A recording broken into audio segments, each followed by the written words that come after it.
Bienvenue à vous sur le plateau d'Onzito, sur Médiane TV. Bien sûr, toute l'équipe est très heureuse de vous retrouver une nouvelle fois pour deux sujets, on va dire, relativement complémentaires. Laissons nos enfants prendre des risques pour développer leur immunité face à la vie. Et ensuite, on va parler d'immunité, de système immunitaire, comment le cultiver, comment le développer, comment le sauvegarder avec le docteur Mostafa Noudali. Pour notre sujet autour des enfants, je vous présente mes intervenantes dans une fraction de seconde. Restez avec nous sur Médiane TV, bien sûr.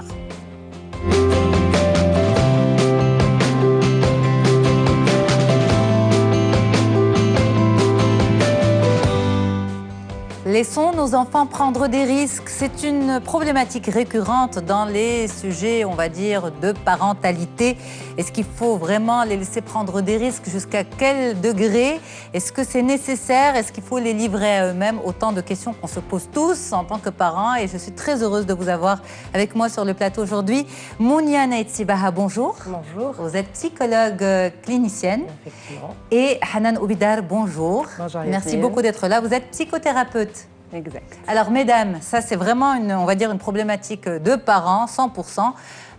Laisser nos enfants prendre des risques, les spécialistes le disent énormément. C'est à travers l'expérience que, on va dire, la vie s'apprend, mais on a du mal à couper le cordon. Alors, on va y aller étape par étape. Est-ce que c'est important de les laisser voler de leurs propres ailes? Et à partir de quel âge, Mounia Naïtsibaha? Alors, est-ce que c'est important? Je pense que c'est nécessaire. Alors, laisser ses enfants prendre des risques, c'est les laisser grandir, c'est leur donner une marge de manœuvre pour reconnaître, connaître et développer leurs forces, mais aussi connaître leurs limites. Alors, le contraire serait de ne pas les laisser prendre des risques. Et là, c'est dire à son enfant directement et clairement qu'on ne croit pas en lui. Nous, ses parents, les personnes qui le connaissant, ou du moins à un certain âge le plus, eh ben, on ne croit pas en toi. Et pour nous, tu ne peux pas t'en sortir. Donc le contraire serait tout simplement impossible. Très destructeur pour cet enfant qui va devenir adulte et qu'on va devoir accompagner tout au long de sa vie pour y arriver. Mais en fait, en tant que parent, on n'arrive pas à décoder justement les explications des spécialistes ou les recommandations des spécialistes. Laissez vos enfants prendre des risques. On ne sait pas qu'est-ce que ça veut dire sur le terrain. Ça veut dire quoi prendre des risques et de quels risques parlez-vous, vous les spécialistes? Je vous pose la question, Hanan Oubidar. Alors, au fait, quand on parle de risque, c'est pas les laisser faire des énormités, des bêtises qui vont carrément leur nuire. Donc, l'idée vraiment, c'est de les laisser prendre des initiatives dans leur vie au quotidien et puis faire des choses qui peut-être nous, parents, on a du mal à laisser les enfants les faire dans un premier temps. Malheureusement, aujourd'hui, les parents, quand on pose la question, on se rend compte qu'ils ont peur. Et c'est normal qu'ils aient peur avec tout ce qui se passe, avec en plus tout ce qui est médiatisé. Maintenant, en fait, n'importe quel accident qui survient dans n'importe quel espace, on va dire, sur Terre, on est informé. Donc, du coup, les parents, ils ont peur. Donc, après ça, ils vont avoir peur même pour que l'enfant prenne un couteau et qu'il puisse couper des légumes, un enfant qui puisse sortir tout seul avec ses copains, qui puisse voyager. Donc, ce sont des choses qu'il faut, pour les parents, en fait, il faut qu'ils apprennent à lâcher un peu prise. Et bien sûr, chaque étape de la vie, elle est différente. Mais en fait, quand on dit donner la chance à vos enfants de faire leurs propres expériences, de vivre leurs propres échecs. Il ne faut pas avoir peur et être toujours derrière à vouloir gérer leur vie vraiment point par point. C'est ça qu'on apprend, justement. Qu'est-ce qu'on apprend en les laissant faire leurs propres expériences? On va ensuite détailler ces expériences parce que il faut quand même accompagner les parents parce que c'est important. Chaque âge, bien sûr, ses limites, ses expériences, ses dangers.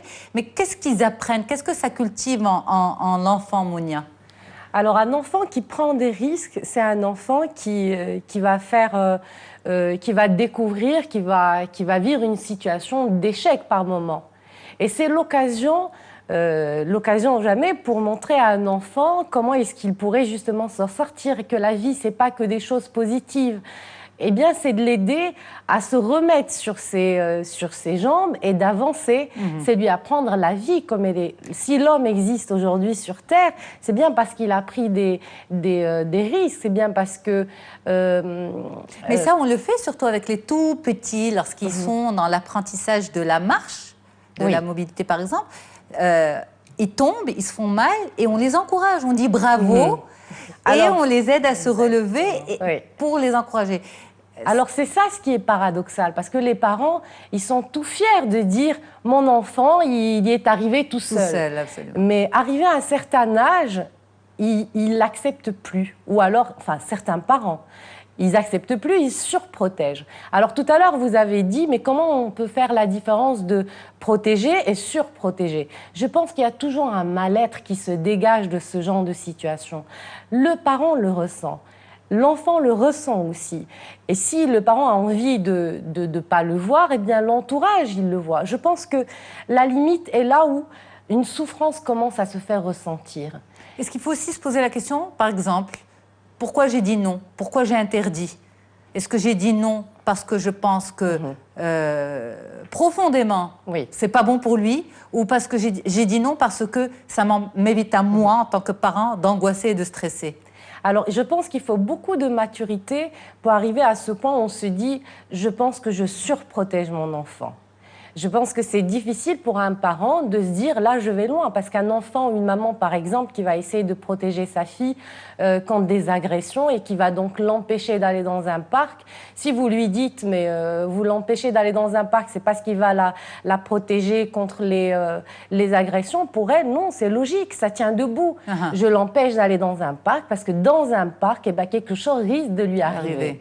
Donc, c'est pour ça que je parle surtout de cette souffrance, parce que les parents, et je veux le croire et je le vois, les parents le savent quelque part.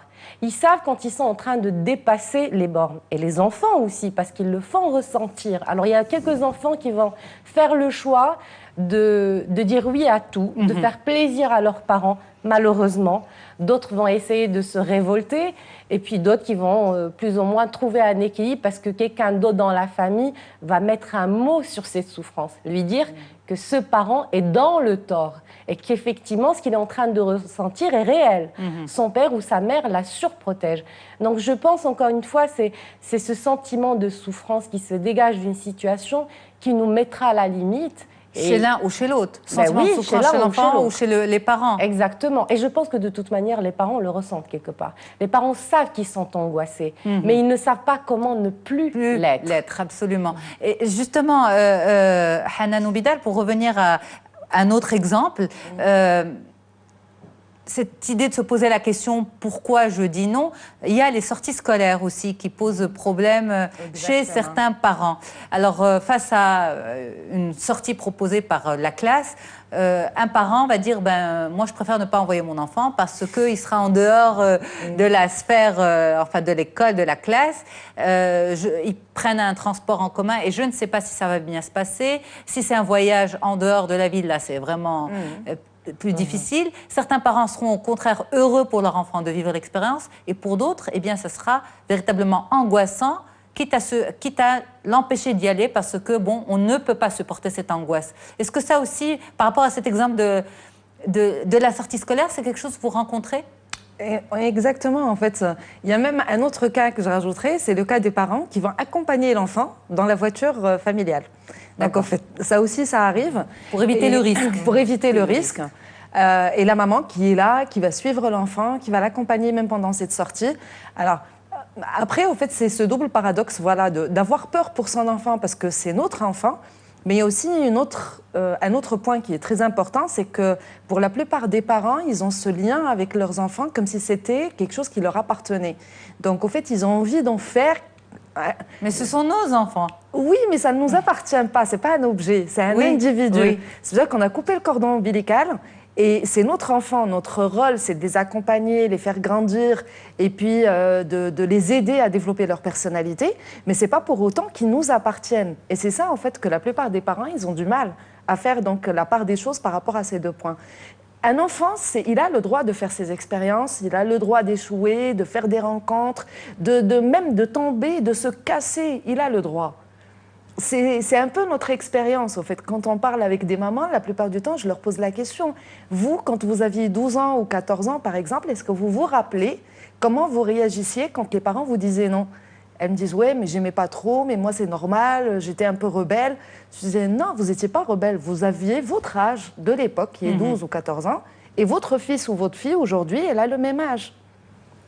Rappelez-vous comment vous réfléchissiez à l'époque. Oui, rappelez-vous, je suis d'accord avec vous, mais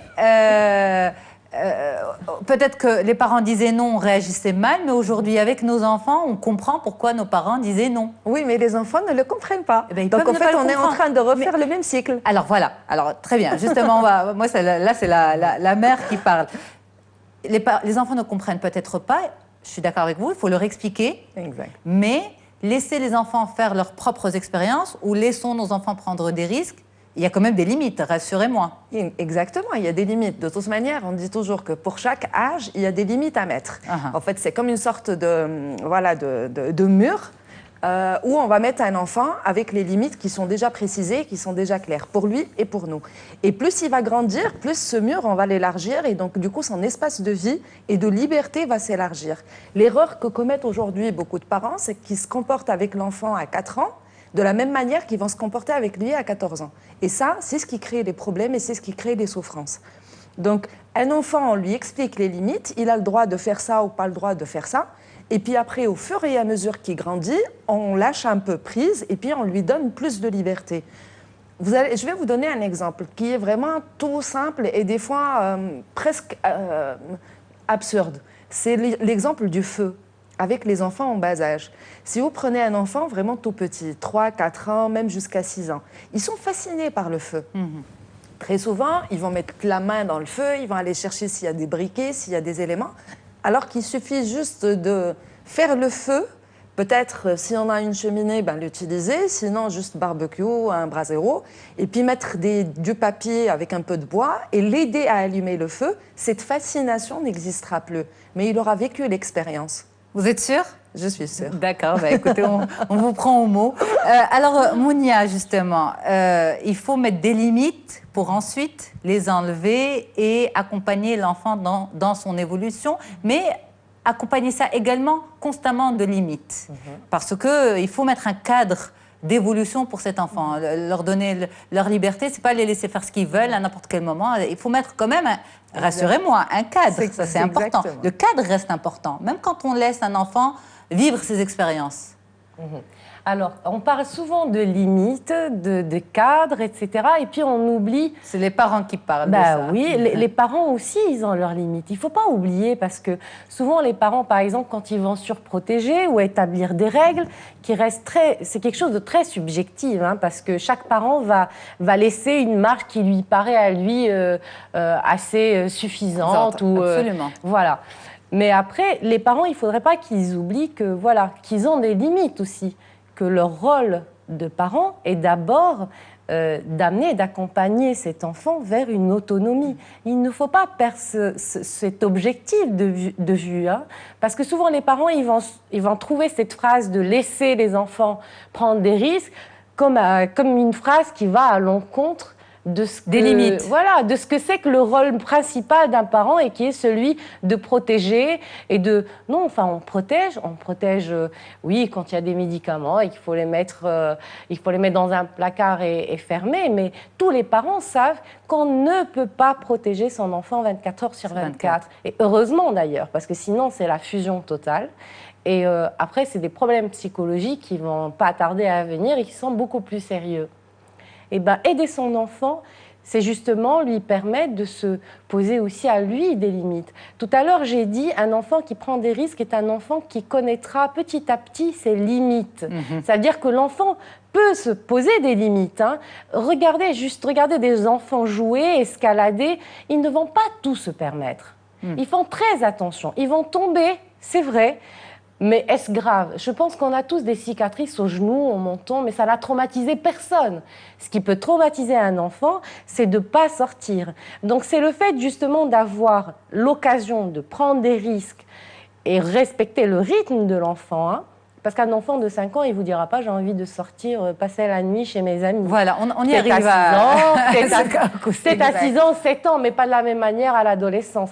Et c'est aussi des enfants qui sauront se mettre des limites parce qu'ils connaissent leurs limites. Ils en ont fait l'expérience.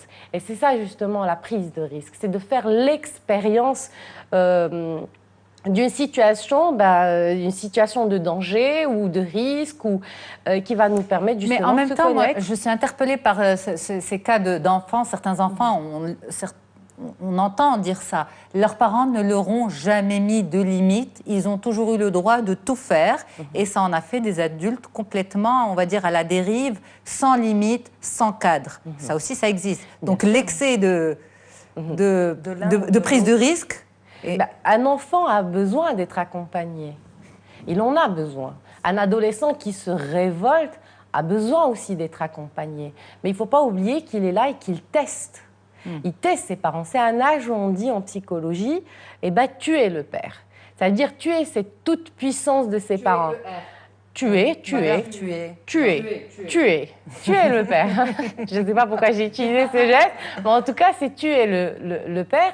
Et ça voudrait dire remettre en question l'autorité, les limites, tout ce que les parents ont pu nous rapporter. Mais quand on est là et qu'on essaye de ne pas être rigide, on donne une occasion à l'enfant de ne pas l'être à son tour.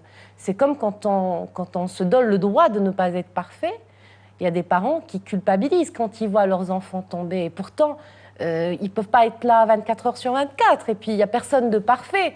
Et les parents ne peuvent pas être parfaits. Et c'est l'occasion, justement, pour dire à ces enfants qu'on ne demande pas et on ne leur demande pas d'être parfaits. Je pense quand il y a une élasticité dans les rapports, je pense que même dans la révolte et cette crise d'adolescence que peut avoir l'enfant, il va utiliser le langage, la communication. Tous ces moyens dont il s'est habitué ou qu'on a utilisés depuis son plus jeune âge. Alors, si j'ai bien compris, laisser ces enfants prendre des risques, ce n'est pas non plus être démissionnaire d'une éducation, d'un cadre. Oui, c'est exactement ça, c'est l'accompagner. C'est très important pour un enfant ou un adolescent de savoir que son père ou sa mère est là et qu'il a tous les droits et qu'il a la possibilité d'aller vers eux. Mais c'est intéressant de les laisser justement venir vers nous et non pas aller les chercher à Alors, on va y aller justement parce qu'il faut aussi mettre du concret dans tout ça.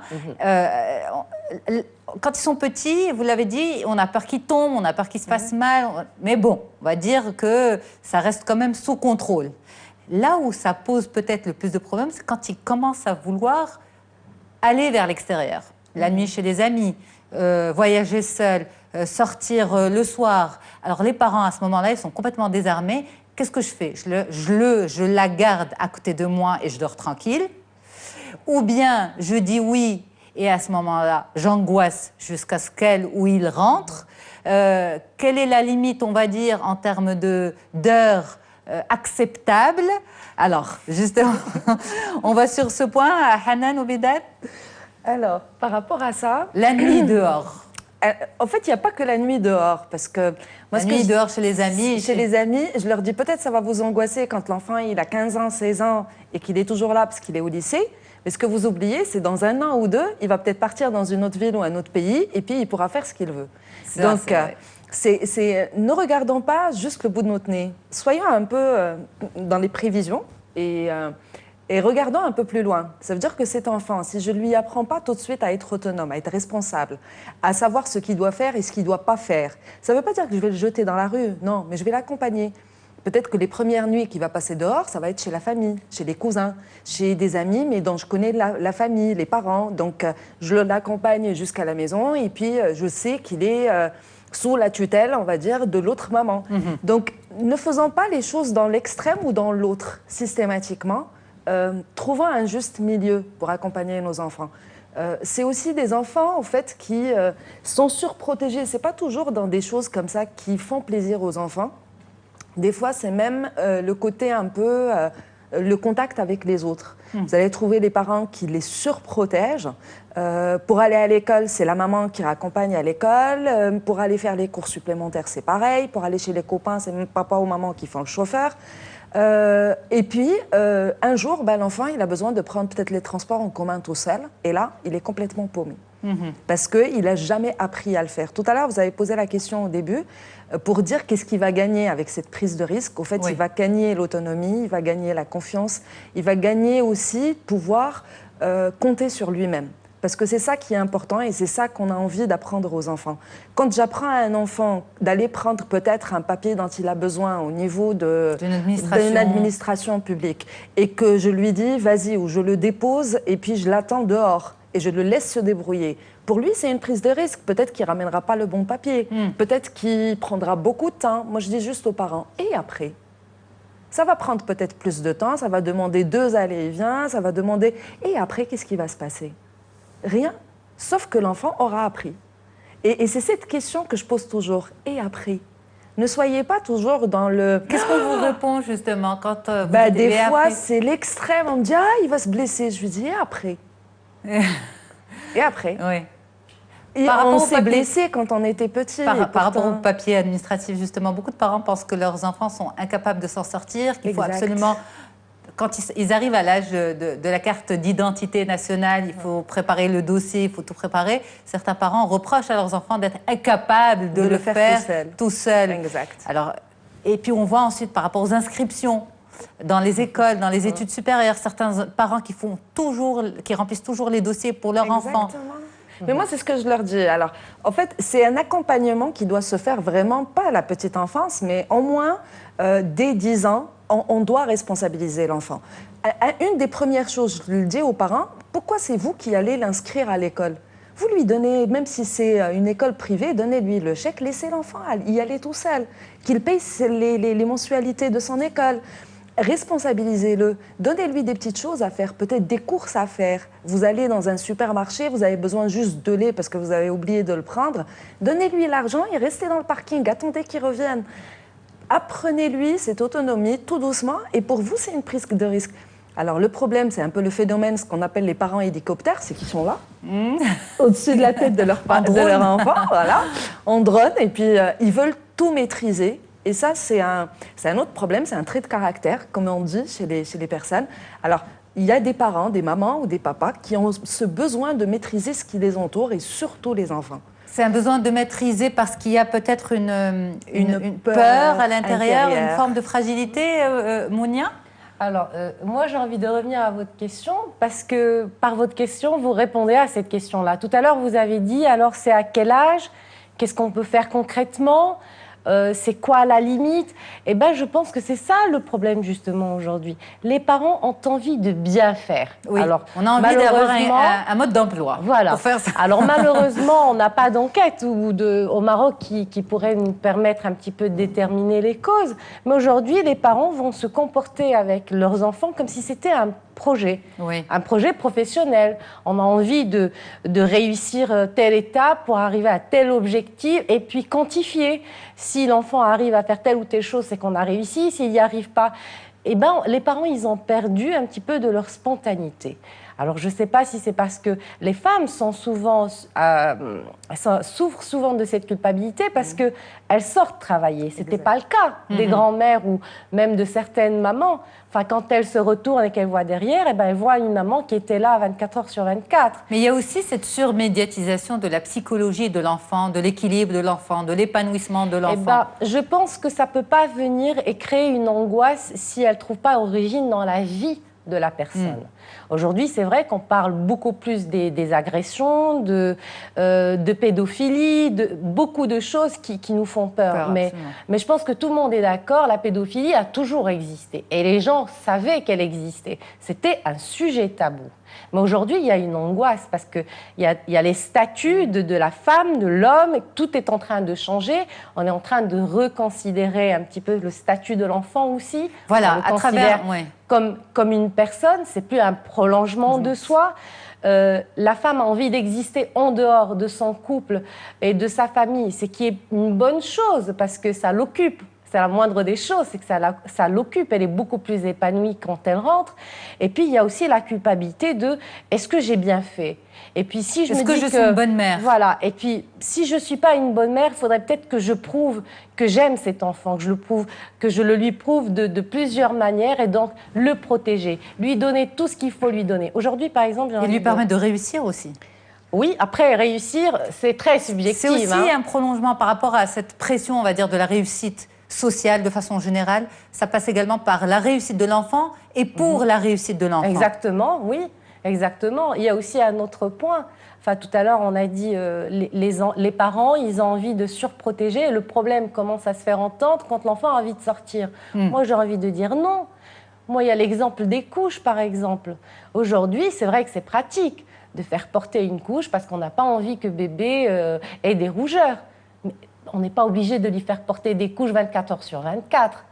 Cet enfant, il fait pipi, il ne sait même pas qu'il est en train de faire pipi. Il ne peut pas faire l'expérience, justement, de ce malaise, de « je suis mouillée », de « j'ai mal, j'ai envie de devenir propre ». Ça commence très, très tôt, même si ça n'a pas de grande signification pour les parents. Il ne faut pas oublier que l'enfant, c'est ses expériences, les premières. Le rapport avec l'adolescence, couche-adolescence?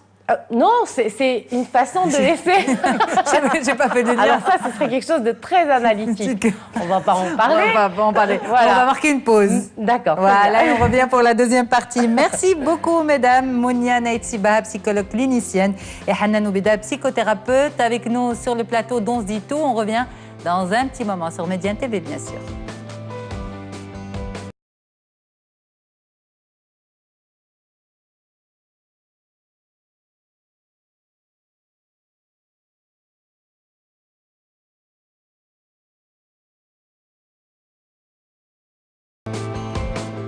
Allez, on revient justement pour continuer cette discussion. Laissons nos enfants prendre des risques, mais de quels risques parle-t-on et à quel degré? Eh bien, tout un apprentissage à faire aujourd'hui avec nos spécialistes Mounia Naïtsibaha, psychologue clinicienne, et Hanan Oubidar, coach, psychothérapeute. Merci beaucoup, mesdames, d'être sur le plateau d'On se dit tout.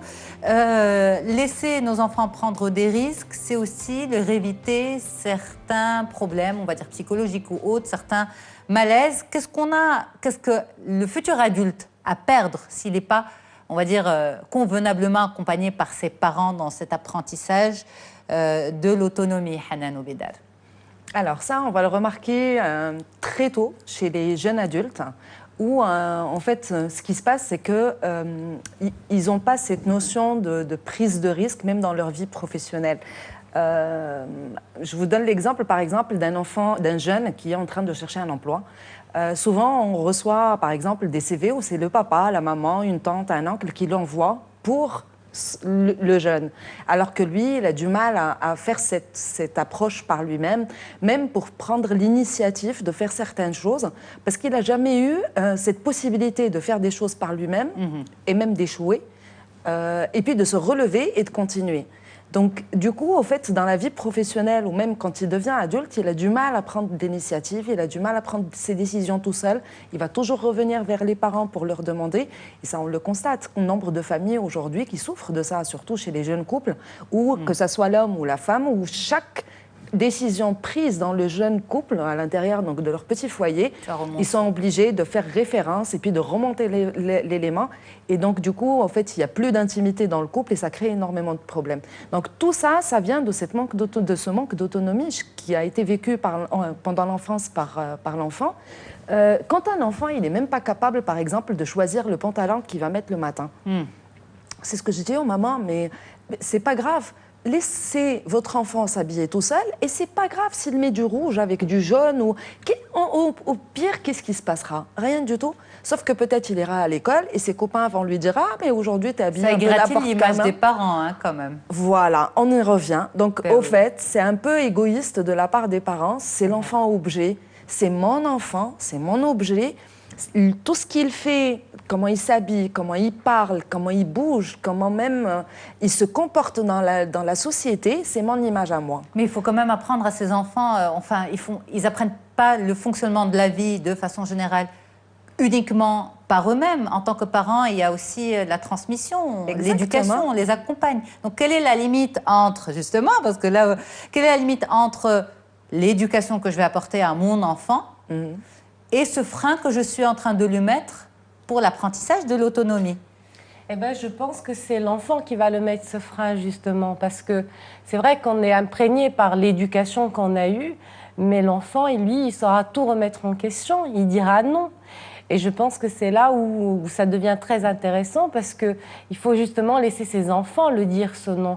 Les laisser ne pas nous satisfaire et comme a dit Hanan, ne pas être nos désirs, enfin notre objet de désir. Alors justement, on enchaîne sur ce que disait à l'instant Hanan. C'est, moi en tant que parent, je me pose cette question. Quelle est la limite entre l'éducation à donner à ses enfants?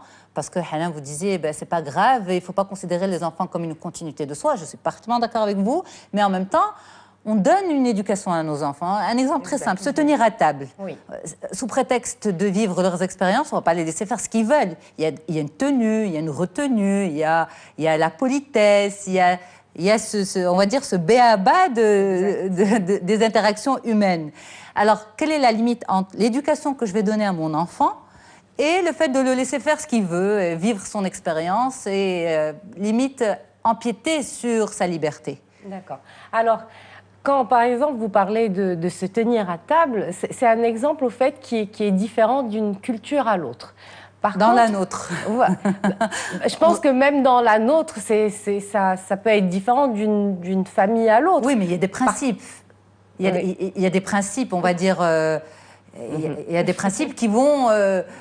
fédérer tout le monde. Alors, je comprends ce que vous voulez dire. Alors, je dirais que la limite... Je ne suis pas rigide comme maman, ça va. Alors, la limite, elle est là où commence la liberté de l'autre.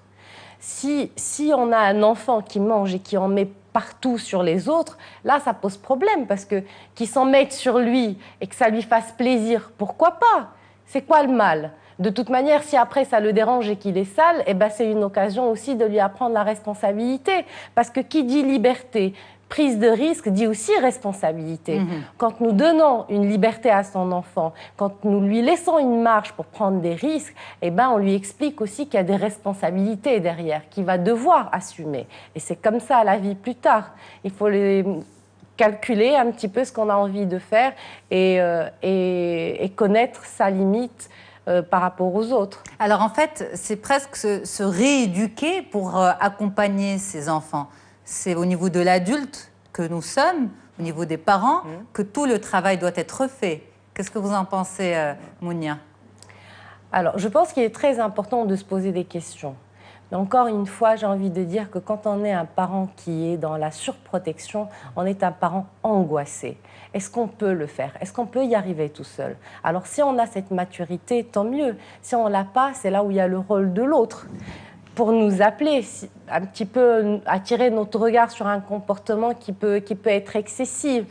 S'éduquer, je ne pense pas, parce que si on demande aux parents de refaire toute leur éducation, c'est comme si on ne les acceptait pas avec leurs défauts. C'est comme si on leur demandait de devenir parfaits. Et ça leur donne à ce moment-là tout le droit de demander la même chose à leurs enfants, alors que ce n'est pas ça l'éducation. Mais alors justement, demander aux parents d'être parfaits, ok. Mais dans ce cas-là, est-ce que ces parents doivent laisser ces enfants vivre leurs expériences ou bien ces parents angoissés, par exemple, rester sur leur angoisse? Moi, je suis comme ça, je suis une maman, je suis un papa angoissé, je ne peux pas supporter que mes enfants aillent vivre ça, et donc... Pour me protéger, pour les protéger, et vu qu'on me dit que je ne peux pas être un parent parfait, je reste sur mon principe. Non, parce que là, on dépasse sa limite de parent. Parce que là, on ne considère plus son enfant comme une personne. On le considère comme une chose, comme un objet, comme un prolongement de soi. Et donc, on n'est pas dans le respect de l'autre. Tout à l'heure, quand on a parlé d'un enfant, par exemple, qui a envie de manger un petit peu à sa manière, il peut, mais il ne peut pas éclabousser les autres qui sont à table. Et bien, c'est pareil pour le parent. Ce travail d'investigation, ce travail de remise en question le concerne lui. S'il a envie d'entreprendre ce travail, tant mieux. S'il n'a pas envie, eh ben, c'est clair que ça va être difficile dans l'éducation, mais il n'a pas justement le droit de se permettre de projeter justement ces angoisses sur ses enfants et les empêcher à ce moment-là de grandir. D'où l'importance du tiers.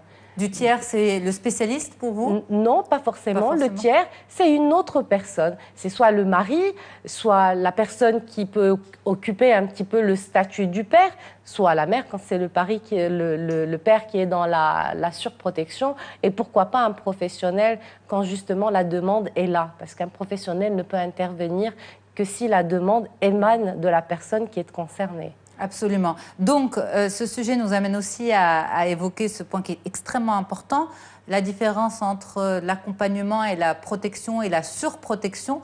Mais ce qui peut sembler être de la surprotection pour vous, en tant que spécialiste, peut sembler une simple protection pour les parents.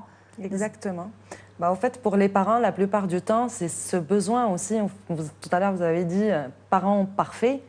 Alors, très souvent, oui, c'est vraiment... le parent, il a ce besoin d'être vraiment le papa parfait pour pouvoir avoir l'enfant parfait par la suite. Sauf qu'un enfant, s'il se salit, s'il ne s'habille pas convenablement, s'il se blesse, ça ne fait pas de lui un enfant imparfait non plus. Au contraire, ça va le faire grandir. Donc, au fait, la différence entre l'accompagnement, c'est d'être là. C'est par exemple, beaucoup de questions sont posées notamment sur Internet pour les mamans qui sont en fait, qui disent jusqu'à quel point je peux laisser la liberté à mon enfant d'aller sur Internet. En fait, oui, laissez-le aller sur Internet, vous n'allez pas lui interdire. Parce que c'est vrai qu'on a parlé que de l'extérieur, hein, mais Internet même aussi. Même à l'intérieur. Hein. Absolument. Donc, en fait, il peut aller sur Internet parce que ses copains y vont et sinon, il va se sentir un peu différent des autres et puis ça va créer un complexe. Voilà.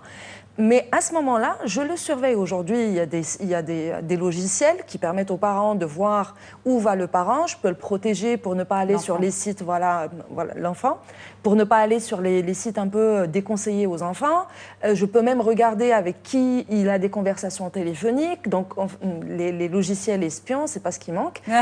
Donc, vous encouragez. Voilà. Mais c'est normal parce que ça me permet, en fait, moi, en tant que maman, d'être rassurée par rapport à mon enfant, surtout dans un espace où il y a un réel danger. Après, sur la vie et dans le quotidien, c'est vrai que sur certains éléments où vraiment c'est très difficile, voyager tout seul et autres, je vais faire quand même des limites et faire en sorte qu'il ait ces expériences avec des personnes qui sont adultes ou qui peuvent l'accompagner dans un premier temps avant qu'il soit autonome. Mais il ne faut pas non plus que je sois toujours sur mes gardes parce que ce qui se passe, c'est que l'enfant surprotégé va lui-même en souffrir quand il va grandir et partir. Eh bien, on a développé tout cela avec vous. Merci beaucoup, mesdames. Mounia Netibaha, vous êtes psychologue clinicienne et Hanan Oubidal, vous êtes coach psychothérapeute. Merci pour cette belle discussion, ce bel échange avec vous. On enchaîne dans un petit moment sur l'immunité ou la baisse d'immunité. Qu'est-ce que c'est exactement? Les détails dans quelques instants. Restez avec nous.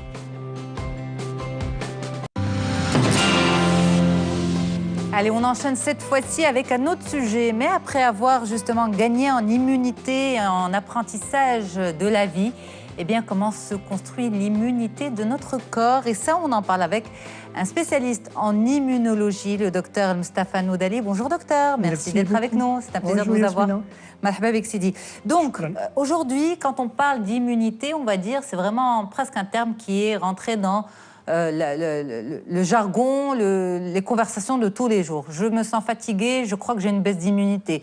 Je suis faible, j'ai une baisse d'immunité. Ma peau n'est pas bien, j'ai un interne, c'est une baisse d'immunité. La baisse d'immunité, qu'est-ce que c'est exactement? Le système immunitaire, premièrement, c'est un organe qui est protecteur de tout ce qui va agresser le corps. Alors, tout d'abord, depuis que la science... C'est un organe, donc? Ah oui, c'est un organe.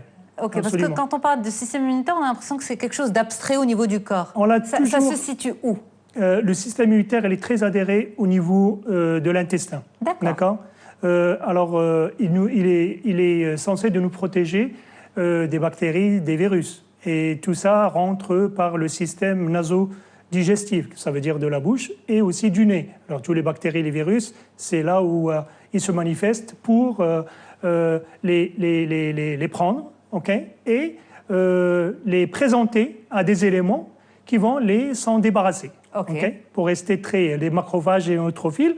Mais lui, il a certains récepteurs très appliqués et il les prend. Et dès que le système de certains éléments qui sont spécialistes à se débarrasser de dès qu'il voit que ce récepteur, il les a présentés à lui, il va les tuer, il va s'en débarrasser. Alors, malheureusement, on n'a jamais pensé qu'il pourrait y avoir d'autres éléments agressifs. Et ces éléments, ils sont dans l'alimentation, qui restent toujours les toxines. Et ces toxines, on les trouve dans les conservateurs alimentaires, d'accord? Parce que ces conservateurs alimentaires, ils sont un peu détournés ou bien ils sont un peu modifiés de leur propriété chimique. Ok, donc là, vous attaquez directement ce qui vient perturber le système immunitaire. Oui, non, mais attendez, alors avant d'arriver à ce qui vient perturber le système immunitaire, donc vous l'avez dit, le système immunitaire en soi est un organe. C'est un organe. Voilà, qui va justement défendre le reste de l'organisme. Tout ce qui va être agressif vis-à-vis de l'organisme. De l'organisme. Alors, avant de voir qu'est-ce qui vient perturber, on va essayer de comprendre comment on construit son système immunitaire. Parce qu'on sait que, par exemple, un bébé, lorsqu'il naît, il est protégé par les anticorps de sa maman. Très bien. Pendant certains mois, quelques mois, 6 mois ou pendant la période de l'allaitement. Ensuite, il doit développer lui-même son système immunitaire. Ok, très bien. Il le développe en étant confronté lui-même à certains virus, à certaines bactéries. Très bien. Ok. Alors, vers quel âge on pourrait penser ou croire que le système immunitaire arrive à maturité? Ok. Première chose, c'est que, comme vous venez de décrire, comment l'enfant est protégé par les anticorps de sa maman, et c'est là où on conseille aux mamans, c'est d'avoir une alimentation saine. Non, c'est avant même, lorsqu'elle est enceinte, au moment de la grossesse et de l'accouchement, il est favorable d'avoir un accouchement naturel. Pourquoi? Parce que l'enfant, lorsqu'il passe par la voie naturelle, il y a, dans le milieu où il passe, il avale une certaine colonisation de bactéries qui fait partie d'un circuit de la bouche jusqu'aux parties intimes de la femme. D'accord. Et ces bactéries, c'est des microbiomes. Et ces microbiomes, on vient ils viennent d'être démontrés dans la science, il n'y a pas plus que 4-5 ans. Ces microbiomes, ils sont très essentiels parce qu'ils ont une mémoire, tout ce que maman a subi pendant son vécu. Et là, on prépare l'enfant déjà à lui dire, comme il a un tube digestif qui est très stérile, on lui dit, fais attention, tout ça, c'est mauvais pour ta santé. Alors, c'est un système humoral. Il est né avec, il avale, il est humoral. Et donc, en fait, il intègre toutes ces barrières, on va dire, qu'il sera amené à rencontrer, et il développe sa fabrique ses mémoire anticorps. Contre ses anticorps. Deuxièmement, il passe au sein. Normalement, on favorise aussi, on conseille aux mamans d'allaiter. Parce que le sein, le lait de la maman, il a aussi des anticorps qui peuvent lui favoriser une meilleure protection jusqu'à ce qu'il développe lui-même ses anticorps à lui-même. À partir de quel âge? On commence à donner des vaccins. Voyez, oui, on commence mais il y a aussi la formation, on va dire, le contact normal avec les virus, les bactéries. Première chose, on commence à un peu stimuler son système immunitaire avec des vaccins. Et ça commence, je dirais, 3 ans, 3 mois, 6 mois, Absolument. et voilà. Et là, lorsque c'est à lui de développer son système, on l'appelle un système immunitaire acquis, qui veut dire il va l'acquérir selon ses rencontres avec certaines vulnérabilités bactériennes et virales, et voilà. Absolument. Okay. À quel âge son système immunitaire est, on va dire, bien constitué? C'est lorsque un organe qu'on appelle le thymus, qui est au niveau thoracique. C'est là où il y a la maturité de tous ces anticorps qui l'aideront à être protégé. Et c'est qu'en grandissant, plus ou moins. En grandissant, son thymus, il va grandir et il va commencer à avoir un système immunitaire. Plus ou moins 5 ans, 6 ans, 7 ans je dirais plus. Je dirais 8 ans, 9 ans. 8 ans, 9 ans, absolument. Le système immunitaire arrive à maturité. Il arrive un peu à rencontrer tous les agresseurs, plus ou moins. Mais ça reste toujours... mais il faut le fortifier, ce système. Il faut le fortifier. Voilà. Alors, le système immunitaire, il fait partie du système, plus ou moins, c'est un système qui appartient à une partie du cerveau qu'on appelle le parasympathique. Vous voyez, c'est un cerveau qui nous permettra de se reconstruire. Mais on a un autre système qu'on appelle le sympathique, et là, il est considéré comme un cerveau de se bagarrer ou fuir un événement. Ça veut dire le stress. Et là, il stimule une hormone qui est très précise, que ce soit l'adrénaline. Certains moments de temps, on a des examens, on a un voyage de courte durée. Notre adrénaline nous donne cette superpower, comme on dit, Superman, pour effectuer cette tâche qui est presque pas au quotidien. Surhumaine. Surhumaine. Alors, mais lorsqu'on rentre dans un stress de différents événements, et surtout lorsque l'enfant, dans son parcours, et là, je précise toujours comment il peut vraiment renforcer son système immunitaire, c'est par l'amour, plus ou moins, c'est par la protection. Plus que par l'alimentation? En même temps. Parce que Mère Teresa elle-même, ce qu'elle a dit, lorsque un orphelin qui a été rejeté par sa maman, on commence à le nourrir et voilà, il a besoin de plus d'amour pour grandir que le lait lui-même. Voyez. Alors le fait, c'est que ce qui est étonnant, et maintenant on met les émotions et ce soutien émotionnel, familial, maternel, plus important que ce qu'on mange. Ça, c'est un immunologiste qui le dit. Ah oui, c'est clair. Un immunologiste, parce que l'immunologie est la fondation d'un bien-être, la fondation de ne pas tomber dans les maladies. Donc, quand vous dites c'est la fondation du bien-être, la fondation de la santé, c'est pas uniquement bactéries, virus, c'est beaucoup plus que ça. C'est aussi tout le volet de l'émotionnel. Le volet émotionnel, il vient d'atterrir aussi dans la science et dans les recherches scientifiques qu'il pourrait être l'origine de cette fluctuation d'un système immunitaire qui est déséquilibré et qui n'est pas très fort. Alors, chaque fois qu'on parle, on parle de stress, parce que le stress lui-même, c'est quoi? Par définition, c'est un événement qui est non adaptable par le corps. Il lui faut plus d'énergie pour le confronter. Gérer, oui. Alors, si je parle de l'enfant, alors si un enfant, vous voulez vraiment lui donner une bonne système immunitaire, il faut qu'il a beaucoup d'amour, il a beaucoup d'attention, il a beaucoup de support. Bien sûr, une alimentation très saine qui n'est pas industrielle, c'est une alimentation à base de légumes et de fruits, tout ce qui vient de la terre, et aussi un sommeil profond. On voit, certainement, vous avez constaté qu'un enfant, il dort 14 heures presque. Alors à chaque fois qu'il mange, il dort, il mange, il dort. C'est de cette façon que l'enfant peut grandir. Parce qu'en rentrant dans un sommeil très profond, on les appelle les ondes alpha, et c'est là où il y a, surtout le soir, c'est nécessaire pour la construction Ah oui, c'est pour de la reconstruction et réparation cellulaire de l'être humain. Pour l'adulte aussi, c'est le même principe. Oui. Maintenant, ça a été avéré et ça a été démontré que le soir, plus ou moins si on dort très tôt, et on peut se stimuler une hormone qui est très spécifique au bien-être, c'est la mélatonine, et c'est une hormone qui est de sommeil. Elle peut régénérer. Comment on peut la stimuler, docteur? Je vous interromps, pardon. C'est de dormir un sommeil profond.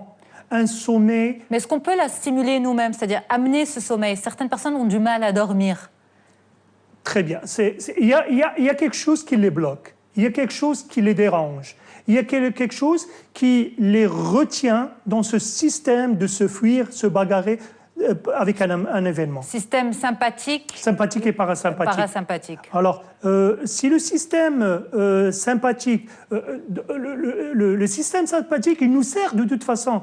C'est quelque chose de très essentiel à la survie de l'être humain. On ne peut pas vivre sans le système sympathique, parce que c'est lui qui nous protège en voyant un accident dans la route, dans l'autoroute, et ça nous donne toutes ces capacités de faire travailler notre intellectuel et notre expérience et notre vécu auparavant pour vraiment fuir de cette collision avec une autre voiture. C'est elle qui me donne en ce moment toute cette information que je récapitule de ma mémoire et de la mettre de la présenter dans une fluidité assez... C'est stressant à ce point, docteur Naudely? Non, c'est un stress positif. C'est un stress qui va nous servir. Alors le matin, lorsqu'on se réveille le matin, entre 6 heures du matin, 6 heures et 8 heures du matin, on est éveillé, on peut se mettre sur les pieds, on est bien, et là, ça nous permettra de ne pas dire « oh, j'ai envie de dormir », parce que ça te dit « non, il faut que tu ailles à ton cabinet, il faut que tu ailles travailler, il faut que tu ailles à chercher comment accomplir tes besoins